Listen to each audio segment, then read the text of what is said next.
सभी से भैया हाथ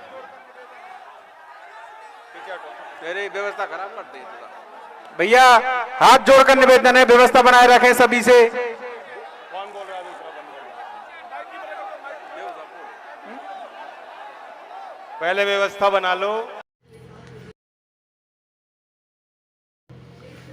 कल मथुरा गोवर्धन के कस्बा सोग में रालोद प्रमुख जयंत चौधरी की भरी जनसभा से जयंत चौधरी ने पंडित योगेश द्विवेदी की मंच से धक्का देकर ब्राह्मण समाज को अपमानित करने का कार्य किया है। पंडित नवीन कौर, केंद्रीय संयोजक, विश्व गीता संस्थान, विश्व हिंदू परिषद द्वारा इसका विरोध किया गया और उन्होंने कहा, जबकि जयंत चौधरी ने एक तरफ पंडित योगेश द्विवेदी को राष्ट्रीय प्रवक्ता एवं स्टार प्रचारक बना रखा है, दूसरी तरफ कल मंच से योगेश द्विवेदी को पीछे हट बोलकर अपमानित किया गया, जिससे ब्राह्मण समाज कतई बर्दाश्त नहीं करेगा। पंडित योगेश द्विवेदी ब्राह्मण समाज एवं युवाओं के आइकॉन नेता हैं, बल्कि सर्व समाज के लोग पंडित योगेश द्विवेदी को दिल से सम्मान करते हैं, जिसे कल जयंत चौधरी ने हल्के से लेकर मंच से पंडित योगेश द्विवेदी को एवं ब्राह्मण समाज को अपमानित करके कार्य किया है, जिसे ब्राह्मण समाज कतई बर्दाश्त नहीं करेगा। कल खुले मंच से जयंत चौधरी ने पंडित योगेश द्विवेदी को अपमानित करके सर्व समाज ब्राह्मण का अपमान किया है। जहां एक तरफ जयंत चौधरी योगेश द्विवेदी से ब्राह्मणों के वोट चाहते हैं, वहीं योगेश द्विवेदी को मंच से अपमानित करते हैं।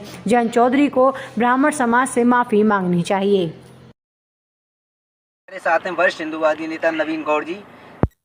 आज आपने देखा होगा कि जयंत चौधरी जी ने जो शौक में सभा करी थी, वहाँ पंडित योगेश द्विवेदी जी को उन्होंने धक्का देके पीछे हटा दिया गया था।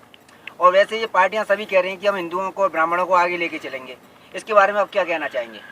देखिए सुनील जी, आज योगेश द्विवेदी जी के साथ हुआ, पहले तो हम उसकी निंदा करते हैं। दूसरा, हम आपको बता दें, योगेश द्विवेदी जी मथुरा जनपद के वरिष्ठ नेता हैं, ब्राह्मण नेता हैं। और आप देखिए, योगेश द्विवेदी जी बहुजन समाज पार्टी में स्टार प्रचारक रहे हैं, कई प्रदेशों में जाके उन्होंने प्रचार किया है। और साथ ही साथ हम आपको बता दें कि लोकसभा का चुनाव लड़ चुके हैं, विधानसभा का भी चुनाव लड़ चुके हैं। और देखिए जयंत चौधरी जी ने किस प्रकार आज उनको भरे मंच से बेइज्जत करने का काम किया है, उनको भरे मंच पर धक्का मारा, जैसा कि हमने कथित वीडियो में देखा, तो उसकी हम घोर निंदा करते हैं। और हम आपको बता दें कि ये जो गठबंधन की सरकार है, ये ब्राह्मणों की तहजीब बिल्कुल भी नहीं है। आप देखिए, इन्होंने भगवान परशुराम जी की मूर्ति बनवाई और वो मूर्ति बने हुए समय नहीं हुआ और वो गिर गई। सोचो किस भाव से बनाई होगी।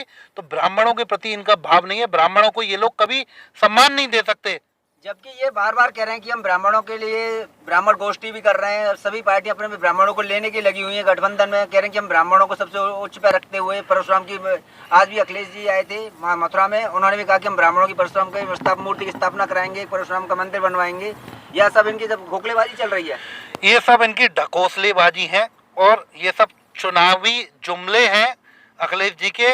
और इस गठबंधन की जो ये सरकार है, इसके जुमले से ज़्यादा कुछ नहीं है। देखिए मूर्ति गिर गई है, किस भाव से इन्होंने भगवान परशुराम जी की मूर्ति बनाई होगी, भगवान ने स्वीकार नहीं किया, उसमें भी इन्होंने घोटाला किया, जो भी उसमें सामग्री लगाई गलत लगाई। और ब्राह्मणों के प्रति इनका कभी लगाव नहीं रहा, कभी हित नहीं रहा, सिर्फ ये ब्राह्मणों को बरगलाने का काम कर रहे हैं। और आज हमारे ब्रज के इतने बड़े नेता योगेश भाई द्विवेदी जी के साथ जो हुआ है, उसकी हम निंदा करते हैं। और कम से कम सम्मान की लड़ाई है यहाँ पे। वो बहुजन समाज पार्टी को छोड़ के इस गठबंधन में आए और उनको सम्मान भी नहीं मिल पा रहा है।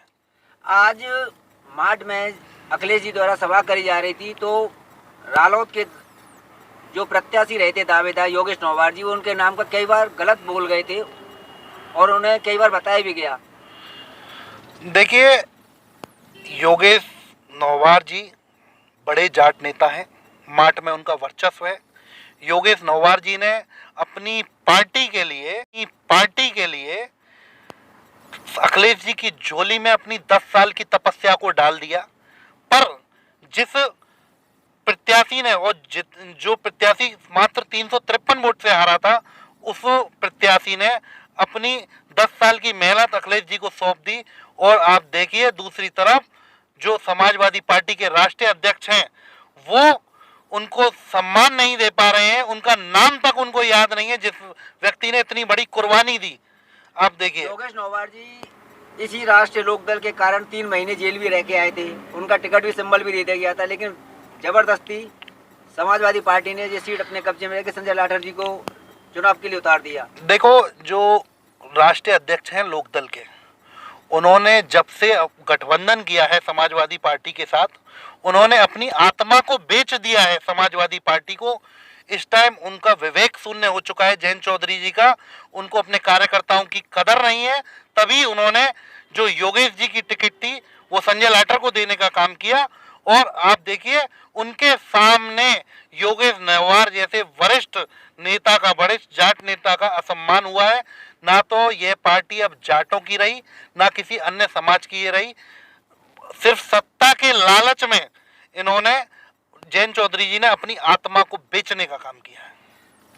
वरिष्ठ समाजवादी पार्टी के पास मथुरा में भी अभी वरिष्ठ नेता थे, डॉक्टर अशोक अग्रवाल थे, अनिल अग्रवाल जी भी थे, तुलसीराम शर्मा जी भी थे, लेकिन उन्होंने बाहर के प्रत्याशी देवेंद्र अग्रवाल को टिकट दी। देखिए, मुझे तो ऐसा लगता है कि यहाँ के जो लोकल नेता थे वो कई बार प्रयास कर चुके हैं, पर आज तक इतिहास रहा है समाजवादी पार्टी कभी भी मथुरा से विजयी नहीं हो पाई है। और इस टाइम योगी जी की आंधी चल रही है, तो यहाँ के नेता डर गए हैं। इसीलिए अखिलेश जी को कोई दावेदार नहीं मिला, उनको सादा बात से दावेदार लेके आना पड़ा। यानी कि ये गठबंधन की जो सरकार चल रही है हिंदूवादी और उनके लिए कोई कार्य नहीं कर रही है, ये केवल जुमलेबाजी करती हुई दिखाई दे रही हैं। अभी जयंत ने जो टिकट ली गई थी उस पर भी इन्होंने अपने मुसलमान प्रत्याशी उतारे गए, उसका भी इनका विरोध किया जा रहा है जाटों द्वारा।